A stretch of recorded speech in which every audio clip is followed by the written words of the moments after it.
Hey GreatDrams, today we're going to do something just a little bit different and we're going to answer one of the burning questions that you guys ask me all the time. What is the difference between different glassware when drinking whiskey? And so we're going to use the GreatDrams limited edition of only 203 bottles and our 10-year-old Glentockers single cask, single malt Scotch whiskey as the base because it's 48.2 ABV, so we've got a bit more ABV there to play with when it comes to seeing what these different glasses do. Personally, I always use a Glencairn when I'm nosing, when I'm reviewing, when I'm at home, really, mostly because I've got hundreds of them. But then every now and then I get excited, I use a Norland glass, or sometimes I actually have this gorgeous crystal glass that was my father's before he passed away. He won it in a golf tournament in the 80s.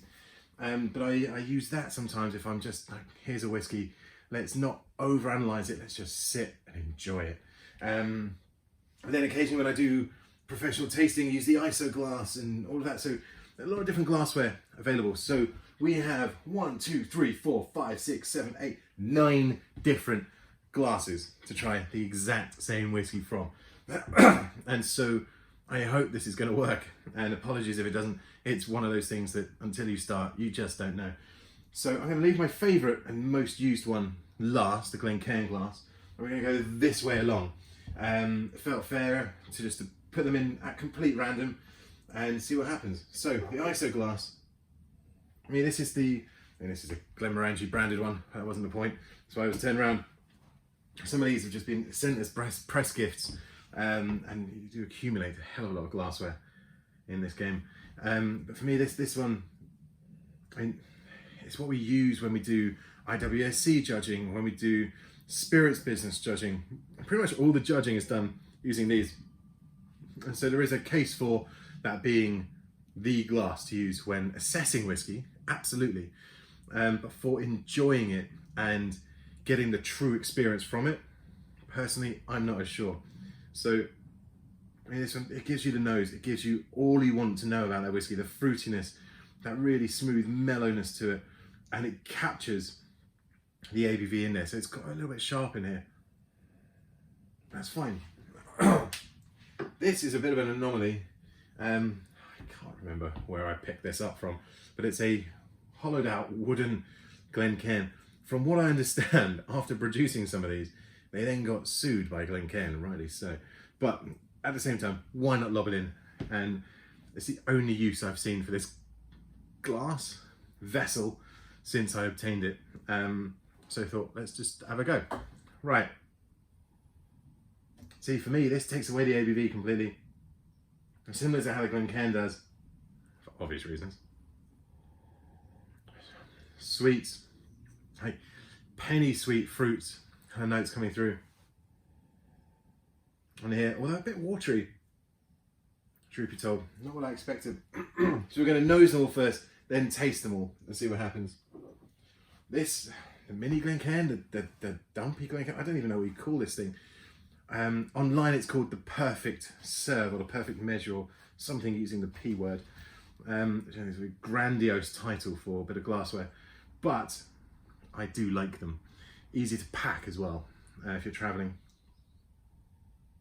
This brings out much the same notes actually as the wooden Glencairn, but this actually has more of the floral notes, but that one muted them and somehow only the fruity kind of sweetness came through. Don't know why. This is a complete punt and see what happens. It's quite interesting actually seeing how the different whiskies come through. This, I have absolutely no idea what they call this. I picked this up, I was given this actually at the Willett Distillery. Everyone who goes on their tour over in Kentucky gets given one of these. It's just a bizarrely shaped vessel, but why not? Now for me, this is just a creme brulee now with fruits. Sure, but mostly creme brulee. Maybe baked fruits and creme brulee even. It's sweet, it's vanilla. It's very, very soft. And this is actually a redbreast tumbler. Went to me a while back on a press trip, I believe. I do like it, it's got such a nice weight to it.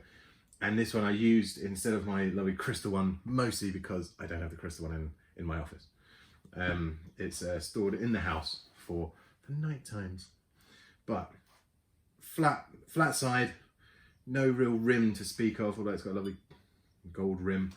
And it's got a bit of a punt in the bottom as well. So let's see what happens.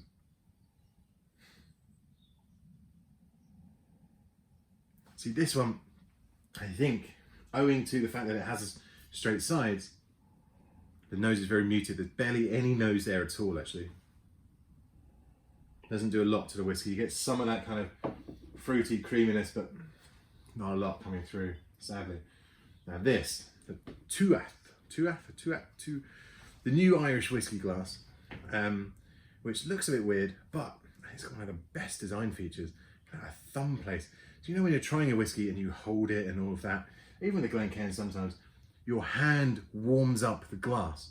Whereas here, the stem has been specifically designed to hold your thumb in place so that you don't warm up the liquid inside the actual glass. And this one with its slanted side, but then the lip at the top dissipates the alcohol.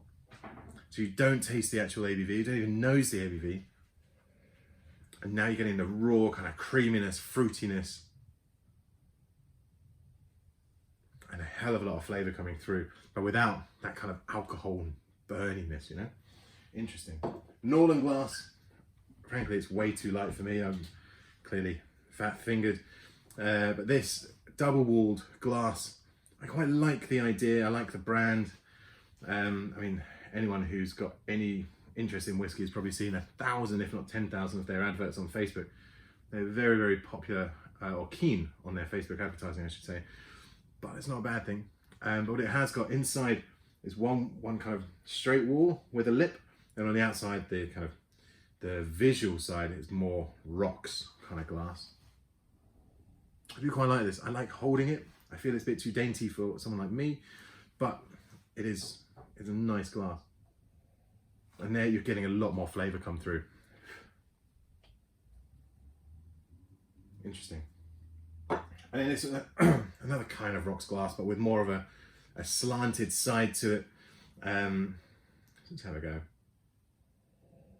See, now that is capturing a lot more of the alcohol, strangely enough, keeping that 48.2 ABV in the glass, with the fruitiness, the creaminess, sure, coming through, but you almost nose the alcohol, which is quite strange. And then the Glencairn's final one. The nose, lots and lots of fruit. And that's had time to breathe, actually. It has got that creaminess, that kind of creme brulee-esque-ness to it. Those beautiful kind of orchard fruits come through. But the interesting thing here is all the nose and all the flavour vapours are stored or kept within the bulbous part, and the design is supposed to dissipate the actual alcohol vapours, which sometimes does, sometimes doesn't happen. Right, let's try all of them. We'll go from the from the ISO.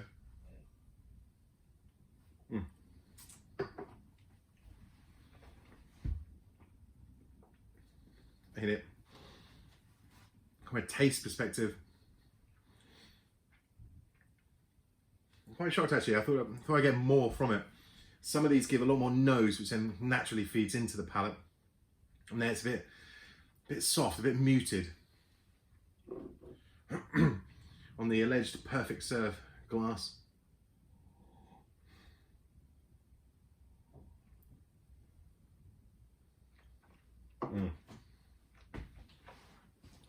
See now the flavour from that is so fruity, so up front. There's quite a bit of alcohol vapour there though. Actually got a bit of a sting at the back of the throat, which I didn't expect. Thought that would be smoother. And then the Willet glass in the weirdest shaped possible vessel I've seen. But weirdly enough, it gives me probably out of all of them, my favourite nose of our 10-year-old Glentockers. That sweet vanilla creme brulee. I've got no idea how this glass does that, but it is doing it incredibly well.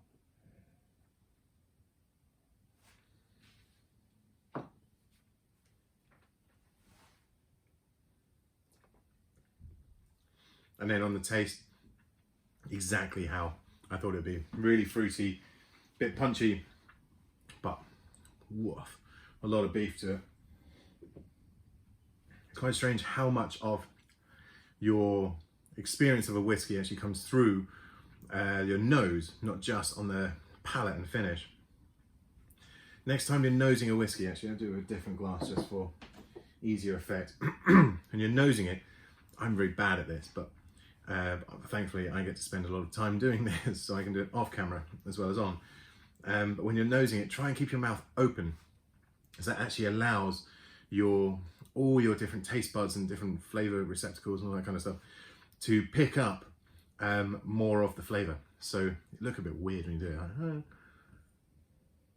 but you actually pick up a lot more by keeping your mouth open as you nose a whiskey. So with the straight walled glass, as I said earlier, there's actually no nose on that at all. Absolutely terrible nose. But on the palate, weirdly, it's a lot smoother. It's easier to drink, fruity still, but super smooth.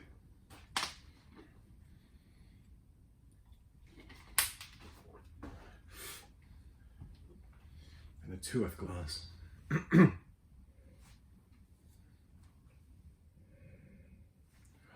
I like this glass a lot, actually.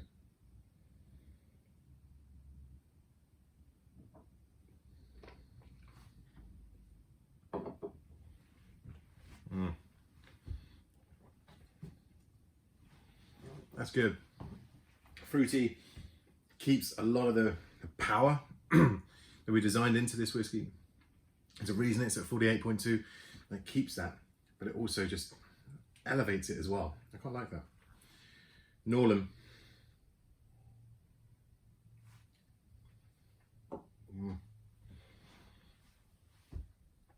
Been muted on the palate from what I was expecting and what a couple of the others have delivered. I do like the look of the glass. It feels just crunchable, and not a fan of that. So, the second rocks glass.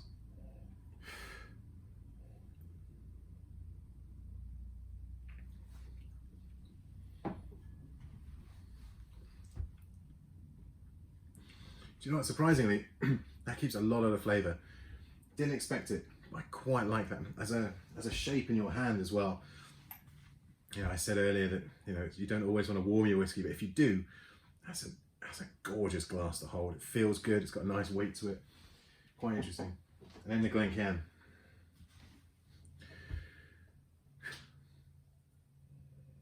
See, on the nose, it always delivers.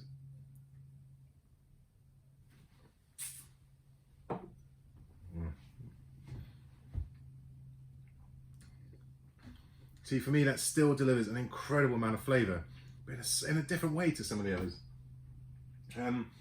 My personal, and it very much is personal view, I'm going to pick a top three. It's going to be pretty obvious. I'm not going to rank them because there's no need for that. But I think between the Glencairn glass, the Tuath glass, which I really do like, especially the holdability of it, and this weird thing from Willet, them for me deliver the absolute best of whiskey enjoyability, and in three very, very different ways. So it's interesting to try it, interesting to compare it. Go with what you think. There's no right or wrong answer, like with choosing a whiskey or telling anyone flavour notes. There's no right or wrong answer. It's what you think, what you feel, what your experience is. I'm going to stick with Glencairn glasses, mostly because, as you can tell from behind the bar, I've got hundreds of them. But I think I'm going to use this one a hell of a lot more. Cheers. Until next time.